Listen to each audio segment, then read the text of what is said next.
Breaking news, Bangladesh সেনাবাহিনী একজনের মৃত্যু হয়ে গেছে যুদ্ধ করতে গিয়ে ইউক্রেনের রাশিয়ার মধ্যে। আপনারা ইতিমধ্যে জেনে গেছেন, শুনে গেছেন। জয় বাংলার সৈনিক ভাই বোনদের দৃষ্টি আকর্ষণ করে বলবো, সর্বোচ্চ শেয়ার করবেন, বাংলাদেশের মানুষ জানুক আর দেখুক। আমরা যে 5 আগস্টের পর থেকে বলে আসতেছি, যারা বিশ্বাস করে নাই তারা ইতিমধ্যে দেখে ফেলছেন বিভিন্ন নিউজ চ্যানেলে। আমরা শুনে আসি আমাদের বাংলাদেশ সেনাবাহিনীর একজন সদস্য কিভাবে ইউক্রেন রাশিয়াতে যুদ্ধ করতে গিয়ে মারা গেল। শুনে আসি বিস্তারিত। ইউক্রেনের যুদ্ধে প্রাণ হারালো অবসরপ্রাপ্ত সেনা সদস্য নজরুল। রাশিয়া গিয়ে ইউক্রেনের বিরুদ্ধে যুদ্ধের প্রাণ হারিয়ে রাজবাড়ী অবসরপ্রাপ্ত সেনা সদস্য নজরুল ইসলাম, বয়স 47, দীর্ঘ 7 মাস ধরে নিখোঁজ থাকার পর অবশেষে গত 8 অক্টোবর বিকালে পররাষ্ট্র মন্ত্রণালয় থেকে নজরুলের মৃত্যুর খবর জানানো হয়েছে তার পরিবারকে। খবর পেয়ে নজরুলের বাড়িতে চলছে শোকের মাতন। অবসরপ্রাপ্ত সেনা সদস্য নজরুল ইসলাম সদর উপজেলা রামকান্তপুর চর্মপাড়া গ্রামের মৃত হাতেম আলী ফকিরের ছেলে। 4 কন্যা সন্তানের জনক তিনি ছিলেন। তার বড় মেয়ে রাজবাড়ী সরকারি কলেজ থেকে এই বছরে এসএসসি পরীক্ষা দিয়েছিলেন। মেজো মেয়ে 5ম শ্রেণীতে পড়ে আর ছোট 2 মেয়ে, একজনের বয়স 6 বছর, আরেকজনের বয়স 5 বছর।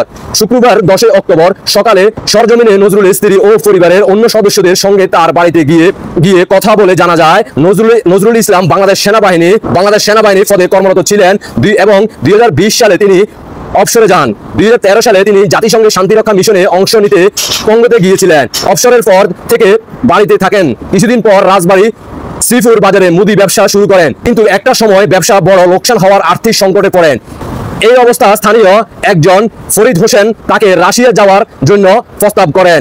পরবর্তীতে তাকে বিভিন্ন প্রলোভন দেখান বিদেশে যাওয়ার জন্য। বিষয়টি স্ত্রীকে আইরিন আক্তার জানান, নানা উপায়ে স্বামীকে বাধা দেওয়ার চেষ্টা করে, কিন্তু নজরুল তার স্ত্রীকে বুঝান রাশিয়া ভালো বেতন পাওয়া যাবে এবং সংসারের অবস্থা আরো ভালো হবে।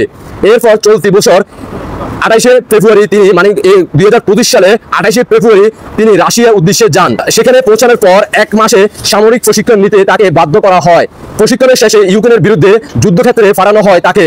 তখন নিয়মিত পরিবারের সঙ্গে ভিডিও কলে কথা বলছেন নজরুল একদিন ফোন করে স্ত্রীকে জানান, আমার আর বিদেশ থেকে ফেরার কোনো উপায় নেই, আমার ফোন বন্ধ ফেলে তোমরা ভেবে নিও আমি মারা গেছি। তার স্ত্রী আরো জানান, রাশিয়ার যুদ্ধের জন্য পাঠানোর সময় চুক্তিপত্র হয় তার বেতনের 50% ডক্টর সুদি ইউনুসের নেতৃত্বে যিনি দায়িত্ব নিয়ে তাকে রাশিয়া পাঠান তাকে দিতে হবে। এই চুক্তি ভিত্তিতে তাকে রাশিয়া পাঠানো হয়, এমনকি এক সময় যখন তিনি দেশে ফিরবেন ওই টাকা সম্পূর্ণভাবে তাকে ফেরত দেওয়া হবে। এই বলে তাকে রাশিয়া ইউক্রেনের বিরুদ্ধে যুদ্ধের জন্য পাঠানো হয়। কি দেশবাসী বুঝলেন তো? আমরা তো সেই 5 আগস্টের পর থেকে বলে আসছিলাম, একের পর এক বাংলাদেশের মানুষদেরকে বোঝানোর চেষ্টা করছিলাম। আপনারা বোঝেন নাই, শোনেন নাই, আপনারা বিশ্বাস করেন নাই। এবার তো বিশ্বাস হলো। ডক্টর সুদি ইউনুস বহির্বিশ্বের শক্তির কাছে মাথা নত করে একের পর এক, আপনারা সেটা প্রমাণ পাচ্ছেন। ইতিমধ্যে আপনারা জানেন জাতিসংঘ থেকে ইতিমধ্যে তারা সিদ্ধান্ত নেওয়া হয়েছে বাংলাদেশ সেনাবাহিনীকে ইউক্রেনের শান্তিরক্ষা মিশন হিসেবে পাঠাবে। ইউক্রেনের শান্তিরক্ষা মিশন হিসেবে বাংলাদেশ সেনাবাহিনীকে সিলেক্ট করছে, সেখানে পাঠানোর জন্য তারা সিদ্ধান্ত নিয়ে নিয়েছে। যে কোনো মুহূর্তে বাংলাদেশের সেনাবাহিনী এবং ডক্টর সুদি ইউনুসের কাছে সেই প্রস্তাব চলে আসবে। আর তখন বাংলাদেশ সেনাবাহিনীদেরকে রাশিয়াতে যুদ্ধ করার জন্য, রাশিয়ার বিরুদ্ধে যুদ্ধ করার জন্য ইউক্রেনে পাঠাবে। আর সেখানে আমাদের বাংলাদেশ সেনাবাহিনীদেরকে সদস্যদেরকে পর এক পুতিন কপ করে খেয়ে ফেলবে। বাংলাদেশ সেনাবাহিনীদের দৃষ্টি আকর্ষণ করে বলবো, ডক্টর সুদি ইউনুসের নেতৃত্বে আপনারা কখনো ভুল করে এই ধরনের কাজে যুক্ত হবেন না। কারণ বাংলাদেশ সেনাবাহিনী বিগত দিনে আপনারা জানেন, মাননীয় প্রধানমন্ত্রী শেখ হাসিনা ক্ষমতা থাকার সময় বারবার বহির্বিশ্বের শক্তির কাছ থেকে প্রস্তাব আসছিল বিভিন্ন দেশে যুদ্ধ করার জন্য, যাওয়ার জন্য তাদের প্রস্তাব দেওয়া হয়েছিল। মাননীয় প্রধানমন্ত্রী শেখ হাসিনা বাংলাদেশ সেনাবাহিনীদেরকে যাওয়ার জন্য সেই অনুমতি দেওয়া হয় নাই। অথচ ডক্টর সুদি ইউনুস আসার পরে একের পর এক বাংলাদেশ সেনাবাহিনীর সদস্যদেরকে ব্যবহার করতেছে।